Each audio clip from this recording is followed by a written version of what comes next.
আসসালামু আলাইকুম, সবাইকে স্বাগতম জানাচ্ছি আমাদের প্রিমিয়াম কোর্সে যারা যারা এনরোলমেন্ট করেছেন সবাইকে ওয়েলকাম। এই ভিডিওতে দেখিয়ে থাকবো হচ্ছে কীভাবে থিম ফরেস্টে থিম সাবমিশন করতে পারেন ফিগমা ফাইল।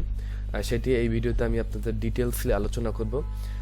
প্রথমত থিম ফরেস্টে আপনার ফিগমা ফাইল সাবমিশন ক্ষেত্রে কী কী বিষয় আপনার মাথায় রাখতে হবে সেই জিনিসগুলো আমি আপনাদের এই ভিডিওতে দেখাবো।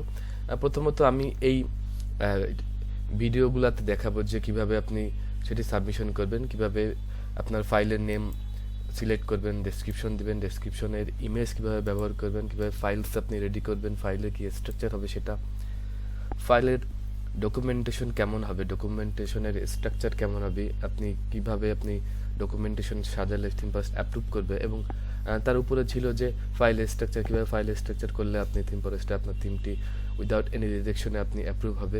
দেন ক্যাটাগরিজ ট্যাক্স, প্রাইস, মেসেজ, এবং সর্বশেষে থাকবে হচ্ছে আপনার রিজেকশন ইস্যুস। যেই সব ইস্যুসের কারণে আপনার রিজেকশন হয়ে থাকে সেই ইস্যুসগুলা লাস্টের ভিডিওতে দেখা হবে, এবং আপনি যদি চান আমি আপনাদের সেই ইস্যুসগুলো আমি আপনাকে সলভ করে দিতে পারি, এবং কী কী ইস্যুসগুলো হতে পারে আমি সেটা সর্বশেষ ভিডিওতে আমি দেখাবো। ঠিক আছে, সো আপনি আমাদের সাথেই থাকবেন।